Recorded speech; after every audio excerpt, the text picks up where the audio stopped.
En este viernes de la 14ª semana del tiempo ordinario, la Iglesia nos invita a reflexionar en el texto de Lucas 8, 1 al 3. Pero antes de leerles el texto, les recuerdo que hoy la Iglesia del Perú celebra la memoria de San Juan Macías. Juan es un santo poco conocido en el país y, sin embargo, es uno de los 5 santos de la Iglesia peruana. Nació en España en 1585, quedó huérfano a los 4 años y creció como pastor en los campos de Extremadura.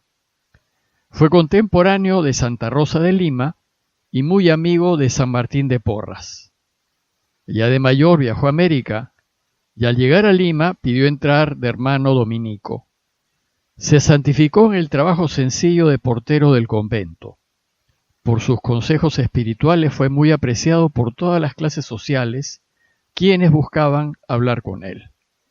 Murió en Lima en 1645 y fue canonizado por Pablo VI en 1975. Retomemos ahora la lectura continuada del Evangelio de Lucas. Les leo el texto citado.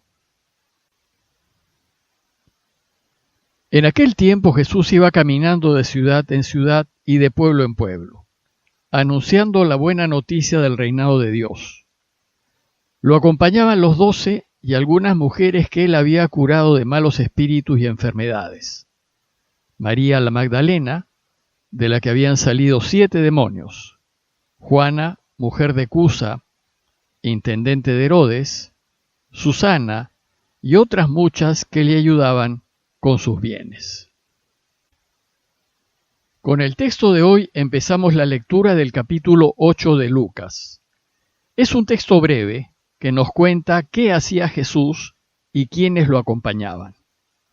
Veamos primero qué hacía. Mientras estuvo en Galilea, Jesús pasó su vida pública caminando, como dice Lucas, de ciudad en ciudad y de pueblo en pueblo. Su trabajo fue ir de un sitio para otro, discurrir entre pueblos a lo largo de toda Galilea. Usualmente lo hacía a pie, pero cuando estaba cerca al lago, lo hacía en barca.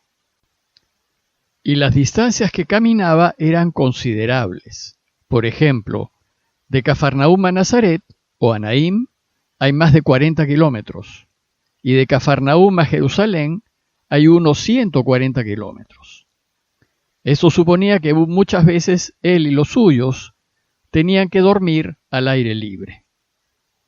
¿Y qué hacía en este ir y venir de un pueblo al otro? Dice Lucas que anunciaba la buena noticia del reinado de Dios. Jesús buscó contarles a todos los que podía la extraordinaria noticia de que Dios nos quiere y que su deseo es reinar en medio nuestro.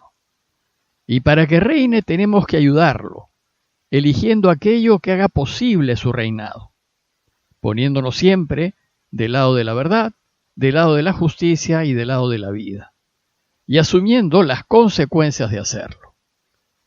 A fin de que su Padre pueda reinar, exhortaba a la gente a evitar siempre el pecado, evitar hacer daño, pues ello impide que Dios reine. Y los animaba a ayudar a los demás, en especial a quienes más lo necesitan, y a regirse en todo por la ley del amor. Ama a Dios sobre todas las cosas y ama a tu prójimo como a ti mismo. Es decir, haz al otro lo que quieres que te hagan a ti. Lo segundo que nos cuenta Lucas es quiénes lo acompañaban. Primero nos dice que lo acompañaban los 12. Esto es de esperar, pues Jesús los había elegido personalmente luego de una larga noche de oración para que sean sus apóstoles, sus enviados, en el anuncio de la buena noticia. Sin embargo, aún no los había enviado, pues tenían primero que aprender. Y en estos viajes, acompañando a Jesús, sus apóstoles van a aprender a anunciar la buena noticia del reinado de Dios. Y segundo, y lo más llamativo, es que Lucas nos dice que lo acompañaban también algunas mujeres. Esto es ciertamente insólito, pues nunca se había visto que un maestro pudiese tener mujeres de discípulos. A este punto deseo hacer una breve nota acerca de la situación de la mujer en Israel en tiempos de Jesús. Para la cultura judía de esos tiempos, la mujer no contaba absolutamente para nada. Ellas eran solo propiedad del hombre, y éste las enumeraba en su lista de bienes. Antes de casarse eran propiedad del padre. En el matrimonio, que usualmente era arreglado, pasaban a ser propiedad del marido, y en casa al marido lo debían tratar de mi señor. Y en la viudez eran propiedad de los hijos. Además de ocuparse de las tareas de la casa y de satisfacer a su marido, su tarea era darle hijos varones.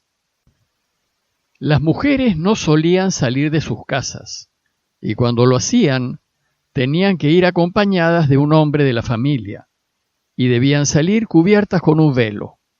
Si salían por su cuenta, eran consideradas libertinas y mujeres públicas.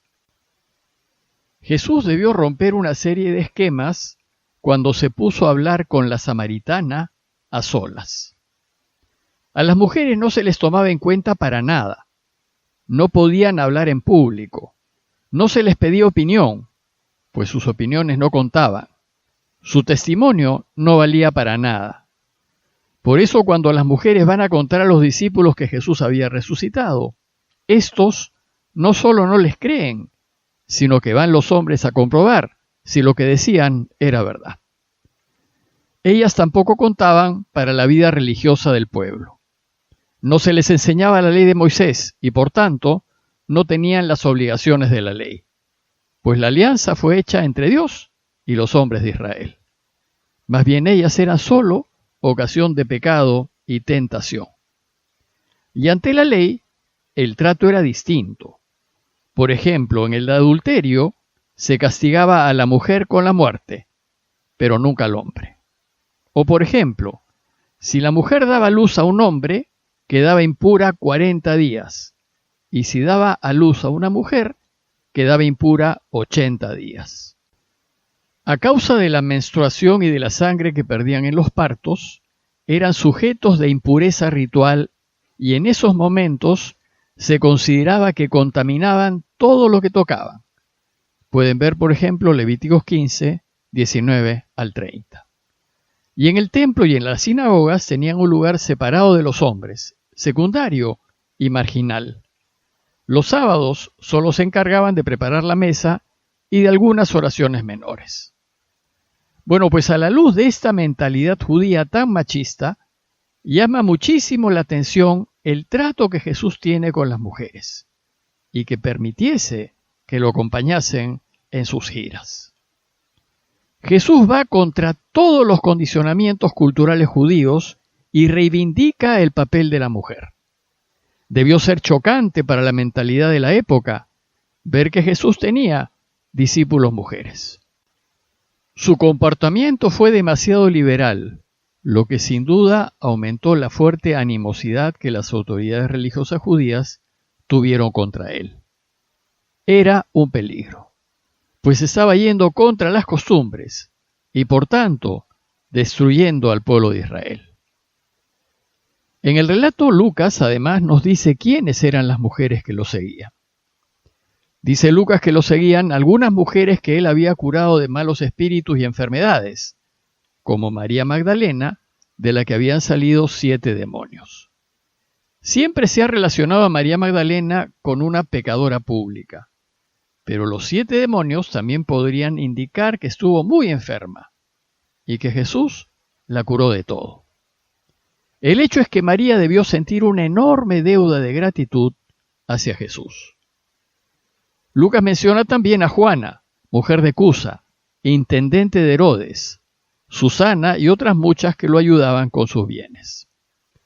Probablemente Juana vivía en Tiberíades, que era la ciudad que Herodes Antipas hizo construir a orillas del lago en honor al emperador Tiberio, pues era mujer de Cusa, que era el administrador mayor de Herodes.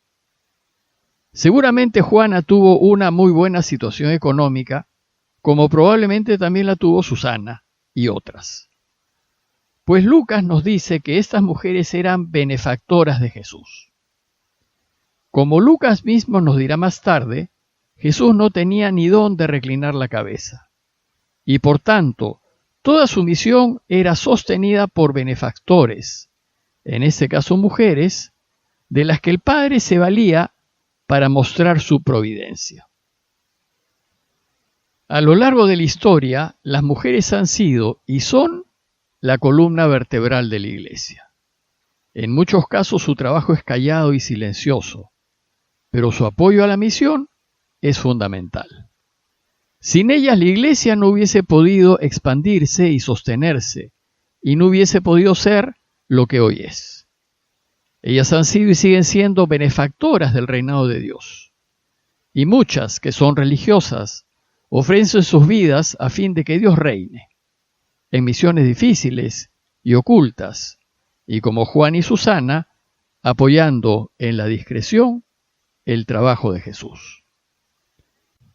En Occidente, la mujer ha ido ocupando el lugar que le corresponde recién en el siglo XX. La Iglesia va un poco más lento, pero ya el Papa Francisco ha hecho nombramientos de mujeres que a ojos de algunos hombres parecen demasiado audaces. Pero audaz fue Jesús, quien en su tiempo y en su cultura tan machista, yendo contra el pensar de su tiempo, se apoyó en mujeres de buena voluntad para que lo ayuden a que su Padre reine. Pidámosle hoy a Dios que la Iglesia imite a Jesús en su trato con las mujeres, pues el Padre nos creó hombre y mujer, para que la mujer siga siendo un instrumento privilegiado para la construcción de su reino. Parroquia de Fátima, Miraflores, Lima.